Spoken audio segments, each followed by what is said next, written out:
Oh, I'm here.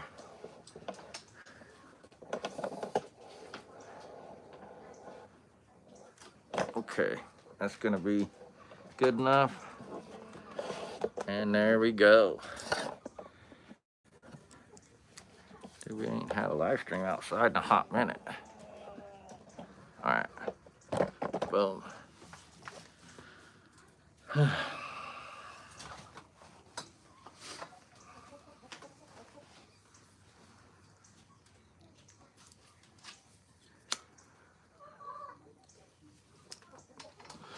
Stand by, I'm coming right back. Hey, Sam, grab me a hat and a Bible.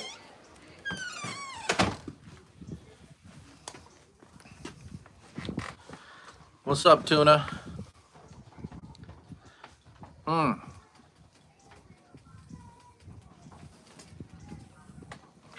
Trying and doing. What's up? Well, I got a really. What's up, Jeremy? I had a massive conviction in my spirit, man. And so I'm just gonna go over some stuff and notice that the phone is sideways. Yay! What's up, Kermode? What's up, Timothy Smith? So we're gonna go over some Bible stuff, and I want you guys to ask me questions. Sometimes there's people that are new to the walk, and I mean new to the walk, like they haven't had the opportunity to like do feast days with people, or they haven't really got how to do all the different stuff, or even why, which is like super important. And I think that it's kind of doing people an unjust service. Like it's not doing anybody justice. What's up, Texoma Sport Fishing? It's a great one for you. So if you're new to the faith, like the reasons that we're going to talk about this stuff is because I've had what I would consider a good brother fall off the map as far as keeping Torah. And it's kind of a bummer, man. It's not kind of a bummer. It's all the way a bummer. My chickens are going crazy right now trying to roost on my tools. This is not going to work for me.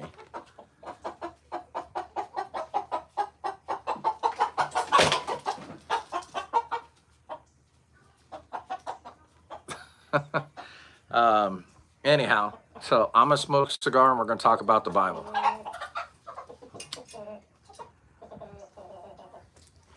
So I want you guys to ask me questions. We're not going to have a whole bunch of randos on here because I got the phone sideways. So it'll just hopefully just be us. And I know some of you guys have been keeping the way for a long time, and that's super cool. But I'm not really tripping a whole bunch on like a lot of views on this one. This is for you guys. This is for the people that are sub to the channel, because you guys know what we're about, and you guys know that we're about that. Oh, holy crap. I don't think it's going to work. These birds are making me nuts. Stand by for a second. Tommy, you got to kick rocks, homie. Yeah, this ain't gonna work for you. YouTube zombie ass. Man, drop the cigar. Your dad, I'm sorry. Only thing I could reach. Just go find me a regular hat, baby. It's right on the table right there. There is? Yep. Thank you. Are you on live? Yeah, I am. Thank you, love. Yeah, just grab the Hi, baby. hey, just grab the one off the table for me. All right, so who do we got in here? We got Kermode, Jeremy, we got Texoma Sport Fishing. Who else we got in here? So it says we got 8 people. So I'm gonna give a quick, it's kind of a little bit of a testimony, a little bit of a sermon, because I think it's really important. Because some people, like, they might see a dude on the internet and go, I really like that guy, or I really like that couple, and I like what they're about, and although I don't quite understand the Bible stuff, I just want to do what they're doing. And I don't really want that. What I want is I want people to have I want people to have an honest conviction in the spirit to follow Torah. I don't want them to follow Torah because they think it's what the cool guys are doing. And for me, I've seen people fall off from keeping Torah because they just wanted to fit in or wanted to do what the cool guys were doing. Because like TJ, he's got a prepper channel, and so I've seen people come on and really just start doing the stuff and not really have the conviction in their spirit. Like they could understand it, but they never really quite had the conviction. And so tonight's live stream's basically going to be like, hey, check your spirit, make sure that you're doing the things, because that's what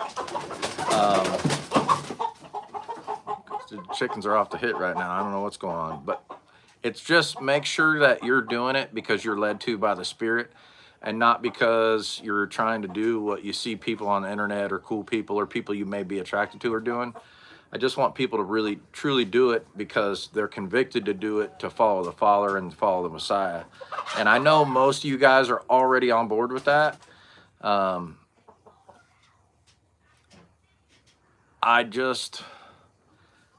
I want to be a better steward to the people that I love and to people that I can do something about it. And so what it comes down to is I didn't come into this world in a Christian family. I didn't come into it with people praying or taking me to church or reading the Bible to me or helping me learn biblical principles. I didn't come into this world that way. I came into this world, you just do whatever, and try to be a good person, and that's it. And you good person is whatever level. There's not a standard. And there was no spiritual anything. And so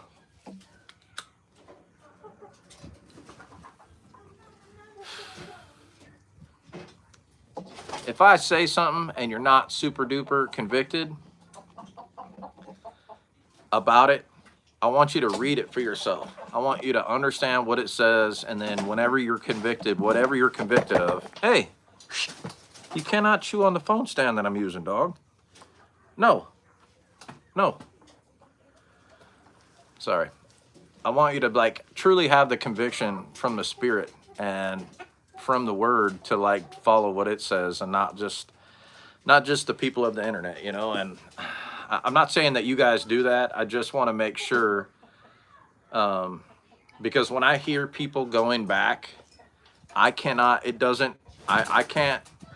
unsee the truth that I see, but that doesn't mean that everybody sees that or has that same conviction. And it blows my mind that somebody could be so gung-ho and having groups and speaking and witnessing on the internet and having YouTube channels and just nonstop for years, and then all of a sudden go, no, we don't have to. That's a cult. And I'm like, what? It's so far out of there for me that I haven't quite. It's just blowing my mind. And so what I want to make sure is that when we're witnessing for you guys and for you, when you guys are witnessing, it's not my job to be the Holy Spirit. I can't make you feel convicted. Tommy, shut up. Nobody cares. And I'm not going to try to do that. But what I want to do is I want to present enough of biblical truth in the right context so that you can read it or study it for yourself, and so that when you see that, the Holy Spirit's going to do its thing, because if I don't challenge people to look for themselves, then they won't, and a lot of times people come to this way trying to prove us wrong, and they go, no, it actually says that. And I think that's one of the really important things. It's like with the kids, the kids are doing it right now because mom and dad are doing it. But at some point, they're going to have to make a choice. And in the congregation that I go to, there's a lot of people that I don't know super deep. I don't know how they got into this walk. I don't even know if they really understand or believe it. But it's my responsibility that if you've got a flock, if you've got people, what's Messiah say? He goes, if you love me, feed my sheep. And it's like, Okay. And so I got that conviction earlier today. And so I think we're going to go over some verses tonight that you guys know that I say, but usually it's Tommy. Tommy, you're really cramping my style right now, bro. Everybody knows you're the biggest rooster. We got it. Yeah, we're good, bro. I'll take you guys inside so you don't have to hear all that.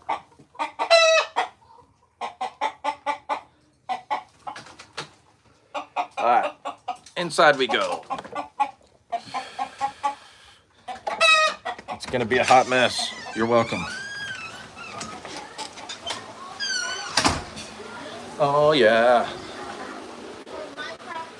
This looks like a first-person video game. Okay, let's see if I can get this thing spun around where my wife won't shoot me when she gets home. There we go. All right, we're here. We're doing it. All right, so all that being said, dang it, I left my Bible out there. My Bible, stand by. I gotta go get it because it doesn't mean anything if I'm misquoting it.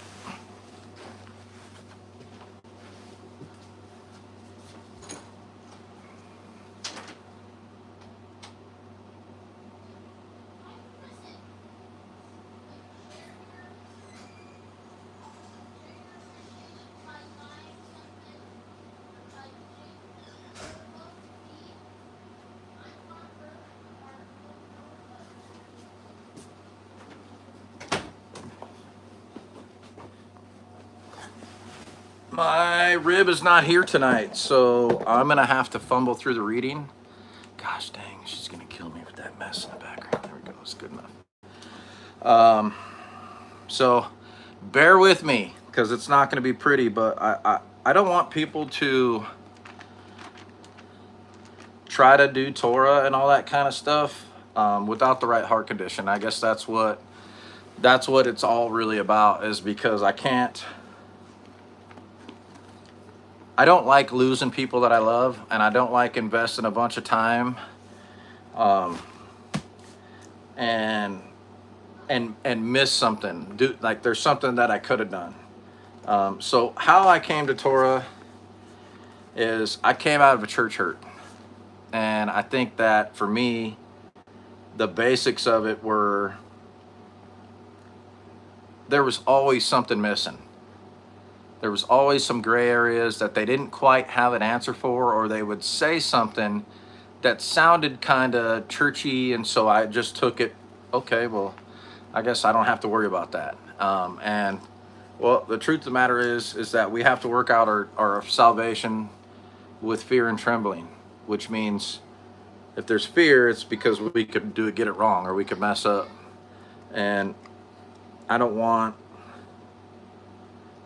to misrepresent, and I don't want you guys to miss something. And so we're doing this little live stream right now, just so that the people that are on this channel that know me, that have seen the evolution of what we do and the witnessing that we do on Friday night,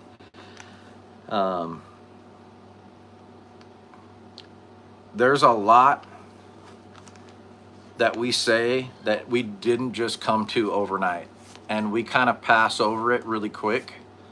But the basics are always the mic drop stuff that I throw, is that the Matthew 5:17 through 19, if you do and teach them, you'll be called great. And why is he saying that? And then in Matthew 24, when Messiah says that the love of many, like lawlessness will increase because the love of many grow cold, or vice versa. You guys know what I'm saying? If the Torah is how to love the Father and how to love our neighbors, which is really what it sums up to,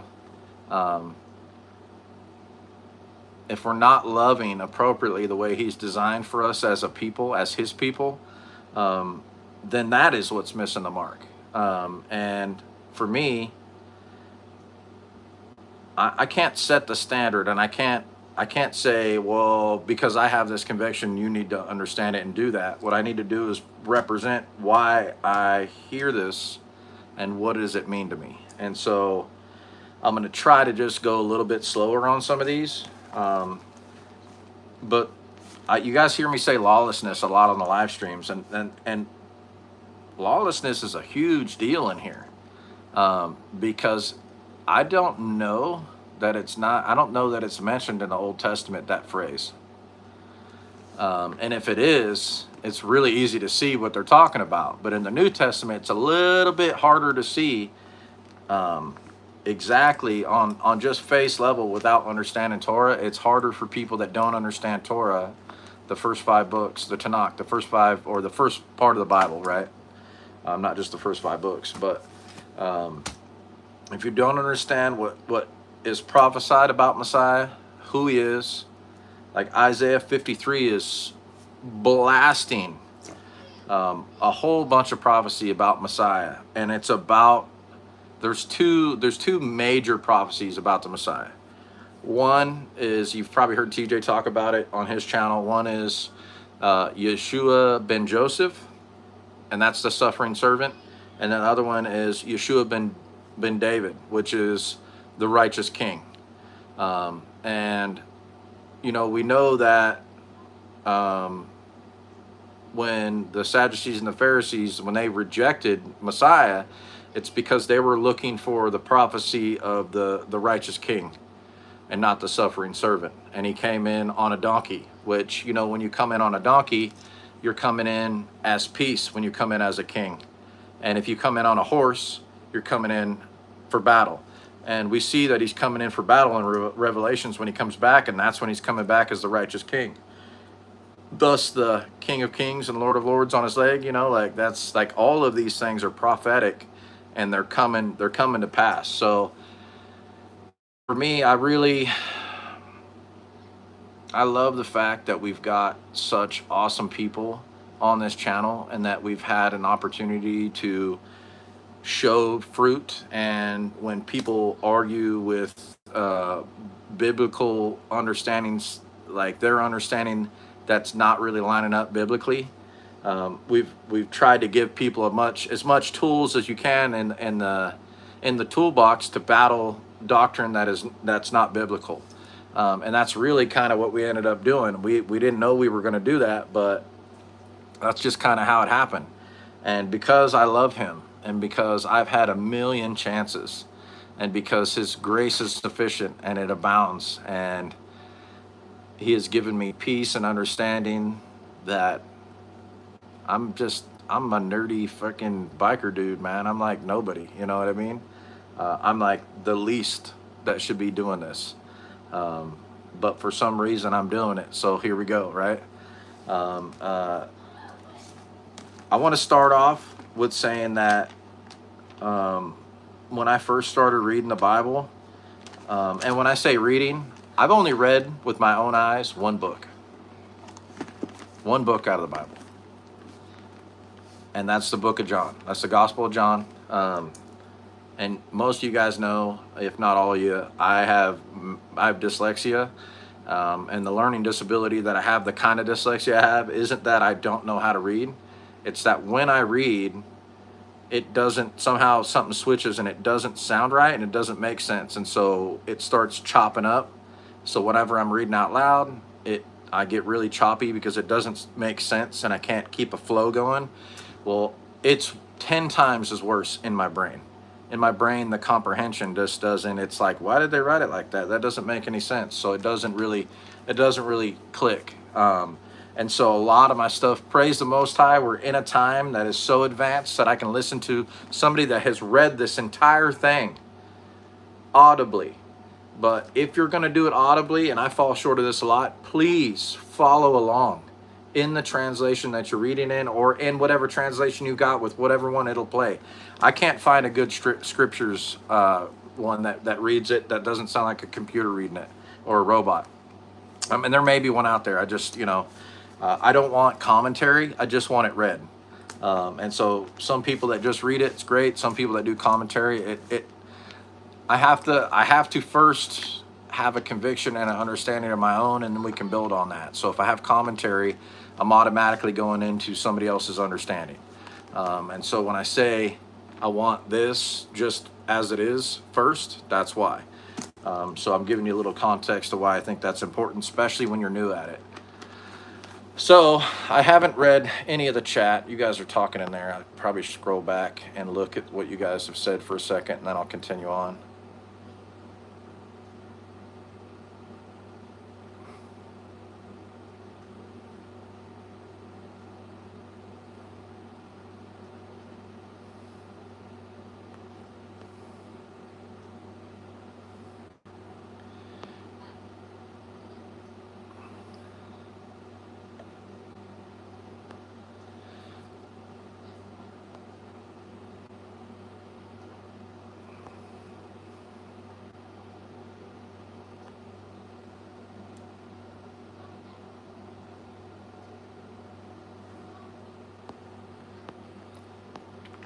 Sorry guys, I'm a slow reader. I'm trying to catch up. Yeah, Jeremy, if you're not convicted to move somewhere, then definitely don't. You know, like for me, I knew in my spirit that these were my people. Not like I like those guys. I think they're cool. Like they were my people. And I'll tell you where I get that from. So when I started getting clean, when I was young, I was a young man. I was 19 the first time I got clean. And when I say I got clean, I was doing hardcore drugs at 16. I started doing drugs at 7. And at 16, I was doing methamphetamine, staying up for weeks at a time. It's like way out of control. And I ran my life into the ground pretty quick. It took about 3 years for me to just be on a super duper bottom. And there was enough grace and love with my dad that he paid for me to go to rehab. And 2 actually, because I got kicked out of the first one in the first 10 days, which was non-refundable. And he still had enough grace to put me in another one. But when I went to a meeting, when I finally went with my ears open and really eager to hear and to see if there was something that might work for me, I realized that those people that were in there, they looked like me, they looked like convicts, they looked like street folks, but they weren't loaded and they were happy. They weren't drunk and they were happy. And they were all telling my story and they didn't even know me.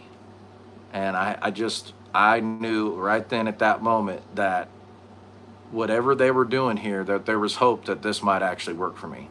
And so I knew that was my people.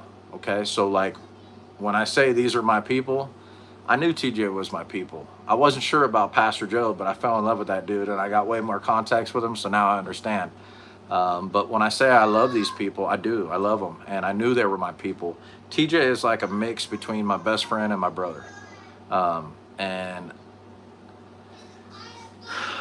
Dudley, you can't not love that dude. Dudley's Dudley all the time. He's like, he's a rock as far as character goes. He's like he is all the time, on camera, off camera. He's the same dude. There's no show. He's just him. And there was a lot in it with a couple people that I saw that I was attracted to on the internet level, but I knew they were my people. So I ended up here by no, it wasn't like, it was definitely a Yah, because there's no way I should have ended up here. I should have been one of those dudes that was stalking them in the parking lot, like, let me come in, I'm supposed to be here. So the thing that happened for me when I had the church hurt is I didn't know what to believe anymore, and it shook my faith. My faith was like, if this is Christianity, then I don't believe in it. And the reason I question it like that is because the dudes that I believed and trusted in that walk were like giants in Christianity to me. They had been to Israel, they'd been all over the place. Benny Hinn back in the day when he wasn't like this false TV guy and was actually doing the stuff that he talked about overseas in Africa, and watching like hundreds of people come, hundreds and hundreds and hundreds of people showing up. I mean, thousands, and watching hundreds be healed, like stand up and walk, like babies grow legs, like miracle upon a miracle stories that this guy witnessed in a massive movement.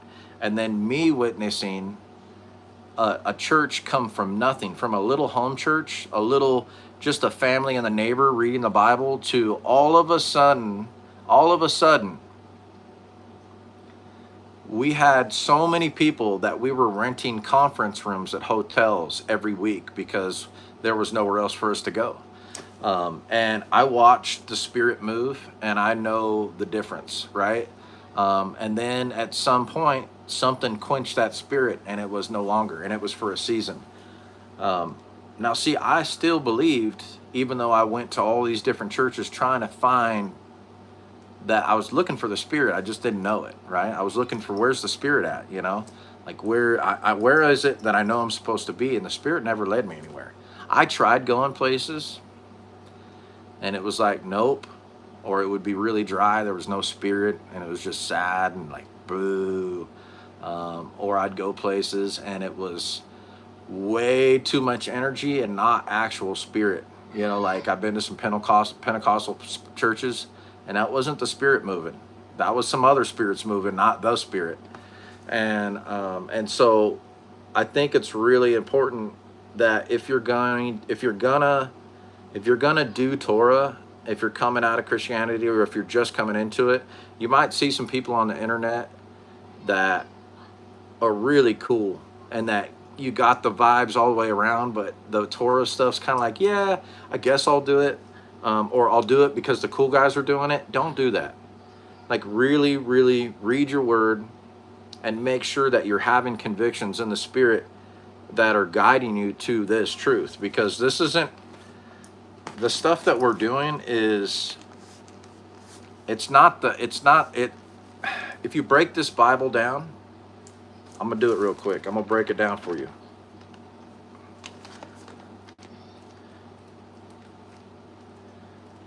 Because this will give you guys some context. There it is, right there. Give me just a second to thumb through it.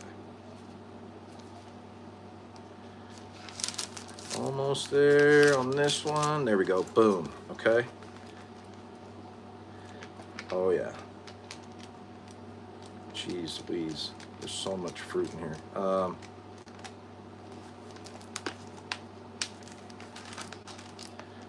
Let's see. Right there. This is gonna blow your minds, okay? So the bike, it's broke down. This one right here, you can see how thick it is. So this one right here, this is the milk of the Bible. This is the first 5 books. This is the Torah. These are the writings and the prophets, all right? And then this one is the New Testament, right?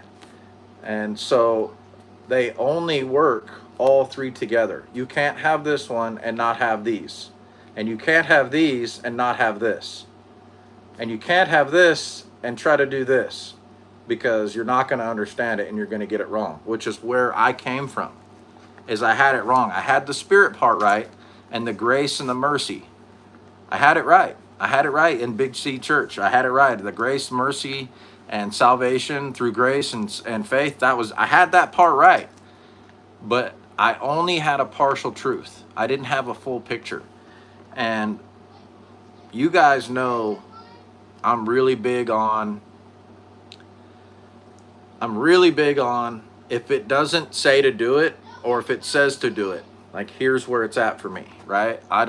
This is what I believe all the time. I don't believe this sometimes. I don't believe this just when I'm on camera or just on Saturdays. I believe this all the time.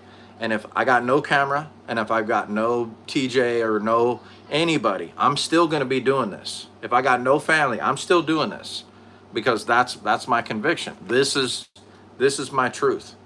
And the context of this can be taken way out of context. And where we hear it taken out of context, or verified that people can take it out of context, is Paul's writings are the biggest one that are taken out of context.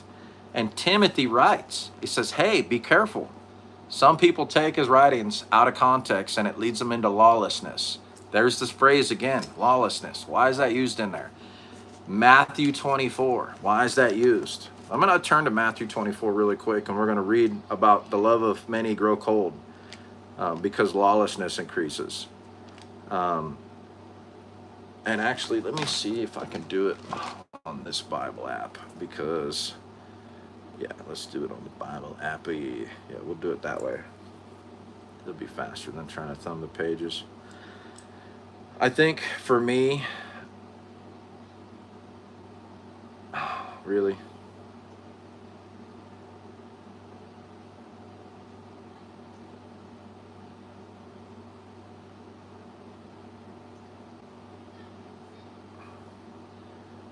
There we go. There we go. Stand by. I'm almost as slow at phones as I am reading Matthew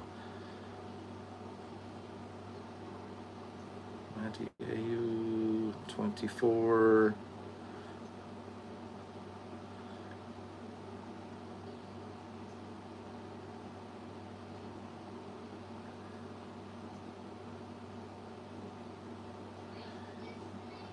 There we go.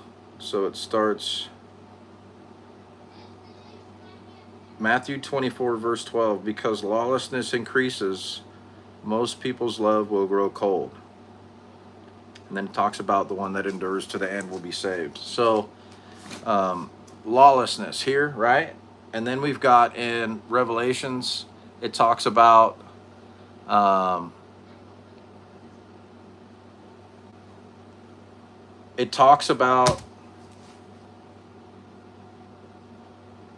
the lawless one. And then we got in 1 John, it says lawlessness is sin.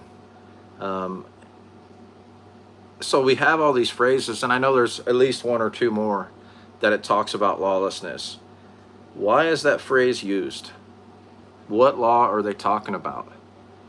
And it's like, in Christianity, it's really easy to see that, sure, the 10 Commandments. Yeah, the 10 Commandments for sure, right? That's the moral law, right? That's what you'll hear people say. Yeah, 100% the moral law. Yeah, it's the 10 Commandments. The 10 Commandments are an overview of the Torah. Just like the first 2 commandments are an overview of the 10. Like, love God, love your neighbor, right? Like, that's it. Like, they're 2 great commandments, I should say. They're an overview of all of it. And if the 10 Commandments were given at the same time that the rest of the Torah was, then why aren't we doing it? Well, that's for the Jews. Well, and that's the thing, is I have really never saw that. I saw Judaism, and I saw, okay, I'm not doing Judaism. And let me give you a for instance. When I first tested this Bible against what somebody was trying to tell me it meant, what I did is I opened it and I read it for myself. So this is what they told me it meant. It meant, like, we're not supposed to eat pork, and it says forever through all your generations. I'm like, does it say that? And then I open it to Leviticus, and I'm like, oh, it's unclean for you forever through all, there's a statute forever through all your generations.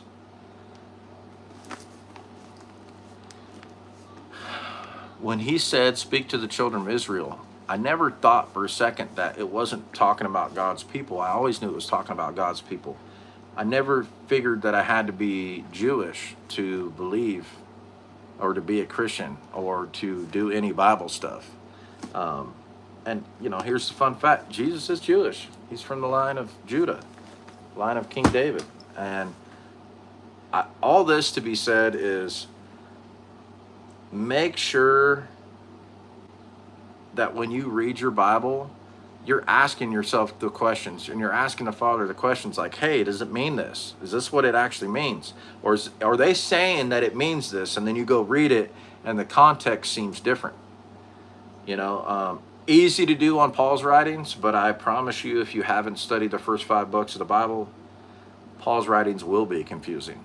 You will not understand Paul's writings, because he's like doctorate level Torah dude, and he kicked it with the Romans. So he sounds like he's rooting for no law, but they were like super hardcore, like worldly Judaism kind of way doing it, um, and not the same. So all that to be said is, I want to make sure that when we're presenting this, that you guys, like the core people that come on the channel, are making, like, I know there's a bunch of you that have been keeping Torah for a long time, probably longer than me. But I want to make sure that if you're new here, that you're opening your word. When we're giving the verses and we're reading them to you, open it up, pause the video, read it, see what it says. When my wife puts the link in the video and the lives, and it's like, hey, this is about unclean and common and all this stuff, and you go and watch your video, open your Bible. Don't just watch the video. Open your Bible and study it. Understand what it says. Look up the biblical, look up the language definition of what those words are in its original language, because that's how you study. Studying isn't just reading through it. Studying is understanding it like fully as best you can, and not leaving any rocks unturned. And so I love you guys a lot. I'm painstaking because I've seen somebody that was super hardcore for a hot minute, and I just got a word that they're not keeping Torah anymore. And it breaks my heart, because to go from saying you know truth to come into this understanding and then going back, like, it doesn't compute with me. It just doesn't. It's like, I'll never do Christmas again or Easter or any of that stuff, because I understand that it's pagan. I understand that it's not biblical. I understand that it's actually an offense to the Father to try to worship in the way the world does. And none of that stuff, that I was doing was actually biblical. No matter what I wanted to say it meant to me, it didn't matter what it means to me. What does it mean to him? And I am taken back by such a high-powered, intelligent young man that had so much potential to like flip and switch all the way back to where he came from, and not even there's not even like the decency of Kamo or the asking a brother or anything like that. And it's weird. It's weird. I've seen it happen before. I had a dude that had long tassels, over the top, hardcore, what's up, brother, blah, blah, blah, and, trying to be leadership and teach people and do all this stuff, and kind of still trying to have the churchianity thing going, but do Torah. And I watched this dude hardcore do podcasts, like witness, like all kinds of stuff. And then for him to go, no, we don't have to do that. We can do Christmas. It was all a lie. I'm like, what? How? And so I want people to really have the conviction, and I can't make you have a conviction. All I can do is say, hey, here's what I understand it means. Read it and see if I'm wrong. That's it. That's all I can do. So I'm going to catch up in the chat for a minute, because you guys were talking and so trying to do it.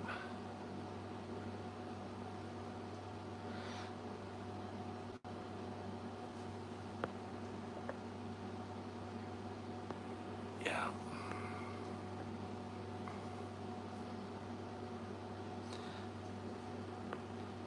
Yeah, and that's the thing trying to do it too, is that it was eye-opening to me too. There's too many examples of the disciples keeping Torah, doing the Moedim. There's too many examples of people keeping Sabbath, doing Nazirite vows in the New Testament. There's too many. I mean, just the one spot in Matthew that I say, because it's the mic drop of all of the New Testament, because the context is there. You can read the chapter before, you can read the chapter after. The context is exactly what it's supposed to mean. And if for you to try to make it other than that context means you're trying to change what he's saying. He means exactly what he's saying, and it's super clear. He didn't come to do away with the law or prophets, not till heaven and earth pass away, not the smallest stroke's going to be gone from the law, until all's done, right? And then he goes, if you lax one of the least of these and you teach others to do so, you'll be called least. But if you do them, and you teach them, you're called great. Now, Messiah is teaching us to do the law. He's teaching us to teach the Torah and to do the Torah. He's saying if you teach against it and you teach others, you'll be called least. Um, and it's not like if you don't do the Torah, you're going to hell, because that's not what I think. I think you're only held to the level of understanding. But the conviction in the Spirit, if you're not basing your activity on that conviction, this is what the Spirit's leading me to do. This is what I believe. This is where it's hitting me. I believe that I have to do this, and this is what it's saying. If you're not doing those things according to the Spirit, then make sure that you are. Just gut check. Just go back and double check. Make sure you're not led astray, or that you're not kidding yourself, or that you're not going to leave yourself some room where you can back out later. Because this is an all-in thing. And this is an all-in because there's not, for me, I can't go back. I wouldn't go back. It'd be like I'd have to be deaf and blindfolded and mute. I'm not going to. Yeah, I'm not. That's just, this is what the Father says. And no matter what man has tried to say, it says something else. It doesn't. It says what it says. Read the book, do what it says, like Kelt says. And I can't go back, dude. And so when I see people that go back, it breaks my spirit. I'm just like, how? And I feel a sense of, I feel like I've let people down when they go back. I feel like I missed something, or I didn't plant the seed deep enough, or I didn't, and it's not like I led these guys to the way, none of these guys, but I've just seen people given over to a depraved mind or a weird understanding after coming to this, and then just not, I don't get it. Like, it's not, how when you're presented with truth, can you now go back and believe a lie? I mean, you really got to lie to yourself to do that. You really have to be deeply, deeply deceived. And that's painful, especially when the people that I've seen, at least some of them, I highly respected. I mean, highly respected. I mean, they had some insight that I was like, man, that's profound. That's awesome. So, yeah, dude, I guess that's kind of my rant for tonight, is like, hey, check it out, dude. Like, I love you guys, but don't just follow the leader. Don't subcontract your faith to anybody. TJ, me, Pastor Joe, none of us. It don't matter who it is. Read the book for yourself and have your own convictions, and then act accordingly. And that's just like me just double checking with you guys, because I love you. Like, iron sharpens iron stuff, So I can't with the, I can't be losing people like that, man. It just breaks me.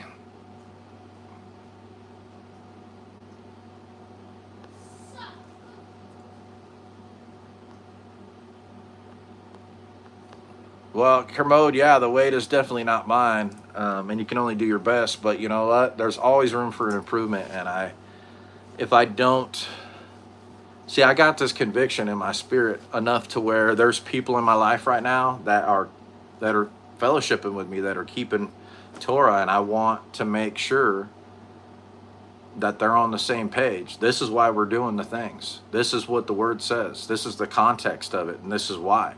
And if all these things don't trip your trigger to make you see that modern day Christianity that says we don't do that stuff, Paul's writings out of context mostly, if you're still on that and you have questions, please don't let those bad seeds sit there and marinate and grow bad fruit, and produce bad fruit in your life. Ask questions. And even if it's like, well, you think Christmas is still okay or whatever, if you think so, it's not. Like, let's talk about it. And it's not like I'm going to say, oh, if you do that, you're out. And that's what the people need to know, because that's not appealing to people in love. It's that, hey, this is what it says about it. This is what it says about it. And there's nowhere else that it talks about it except for right here. And right here is not a good spot. It's not a good place to be. Like, nowhere else is it talking about it in here. So if it's not in here, what is it? Is it man-made tradition? And where does that tradition stem from? Well, that's not what it means to me. When does the Bible said he knows what it means to us and it's okay. It don't say that. It's what is it? Is it offending him? Is it the way that he wants to be worshiped? Is it the way that he wants to be loved? Is it the way that he's designed for us to love our neighbor? Because outside of that, it will get so muddy that we'll end up with 41,000 different denominations in Christianity. That's not unity, that's division. That's not Messiah, that's the world. That's not a remnant, that's a lot of people. So, let me see. That's right, Grandma Ginger, you can't go back. I mean, I can't. I can't. And the thing is that it's only growing. It's only growing in the same direction. If anything, it's being refined. And I guess that's the point. It's like, are we being refined? You know, are we refining? This water's been sitting here for a couple days. Yeah, I can't drink it, man. I'm so thirsty right now. Probably gonna have to jump off of here. But I'm gonna probably have to I have the honor and the responsibility and the conviction, all three of those, not all three of those, to give a testimony and a witness to people that I am fellowshipping with now, and I don't want to wait. I want to do it immediately, which is why I jumped on here tonight, because you guys are in the same category. And I don't know you guys all face to face. Some of you I do, some of you I don't. But the love is no less. You know, I love you guys, and I don't want to misrepresent or mislead or miss a question or a doubt that I could be answering. So if you guys got anything ever on any of my videos, ask me a question. Matter of fact, I'll give you my email again if you want to like chat it up. Write down my email. It's bucketsandbibles@icloud.com, and you guys can email me and maybe we'll talk on the phone or chat back and forth privately. If you've got questions, concerns, prayer requests, if you need counseling, if you need a closed mouth friend, if you need anything, you guys hit me up on that email and we can work something out. It is part of my duty to counsel and steward people through tough times. And sometimes it's just what it is. I'm like the only dude for it, and sometimes it's not. Yeah, that's it. And yeah, please don't subcontract your faith to people anywhere. Not even if they're your hero, man, because they're gonna let you down. I guarantee it, dude. Guarantee it. It's easy for me to knock people off pedestals, and it usually happens. And like, I don't know if you've ever heard the saying, "Never meet your hero," but it's true, you know, because they're gonna let you down. They're not gonna be who you think they are. My hero is Messiah. And that's it, you know, and who I want to be like is how he walked his life and how he loved people, you know. Like, there's good people that I admire in their walk and in their testimony that are in the Bible. And that's, you know, that's it. But anyhow, like Zach Bauer says, go home, read your Bibles, man. And that's it. So, shalom. I'm going to get off of here. I'll see you guys Friday night. There should be some really, should get into it this week. We'll see. It was a pretty good one last week, man. We had a good time. Anyhow, I love you guys. Thanks for your support. I appreciate you. Yeah. Remember, we got to appeal to people in love. So if it's not appealing, if it's not attractive, we're doing it wrong. Anyhow, I'll catch you guys next time. Shalom.